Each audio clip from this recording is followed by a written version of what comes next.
Bonjour à tous et bienvenue dans cette présentation du multimètre. Le multimètre tient son nom du fait qu'il peut mesurer différentes grandeurs électriques comme la tension en volts, la résistance en ohms ou l'intensité en ampères. Suivant la fonction que l'on veut, on va avoir différents branchements.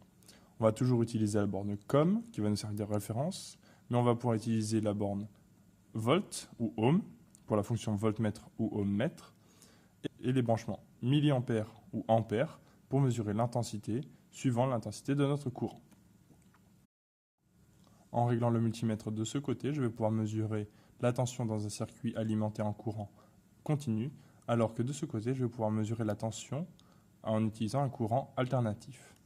On peut voir ici à chaque fois des calibres qui me disent que je peux mesurer ici jusqu'à 1000 volts, 200 volts, 20 volts, 2 volts.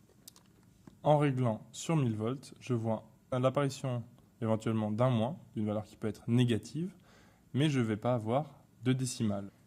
Plus je vais descendre dans les calibres, plus je vais pouvoir avoir une précision élevée, jusqu'à avoir ici un maximum de 2 volts qui me donne un maximum de 3 décimales après la virgule. Le problème va être, si ma tension est supérieure à ces 2 volts, je vais avoir une saturation du voltmètre qui va m'afficher un 1 tout devant.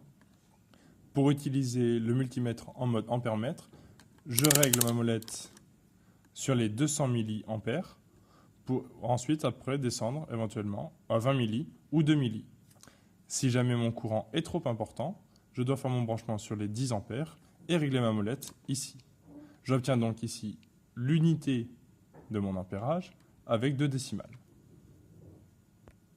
Afin d'utiliser le multimètre en ohmmètre, je vais utiliser les calibres ici pour avoir une possibilité de mesurer jusqu'à 2 mégaohms jusqu'à un calibre de 200 ohms.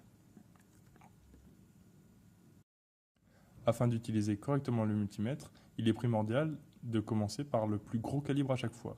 Sinon, nous risquons d'endommager le multimètre.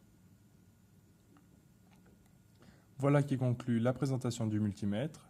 D'autres vidéos suivront afin de présenter l'utilisation de celui-ci dans les circuits en série et en dérivation. Merci à tous de votre attention et à bientôt.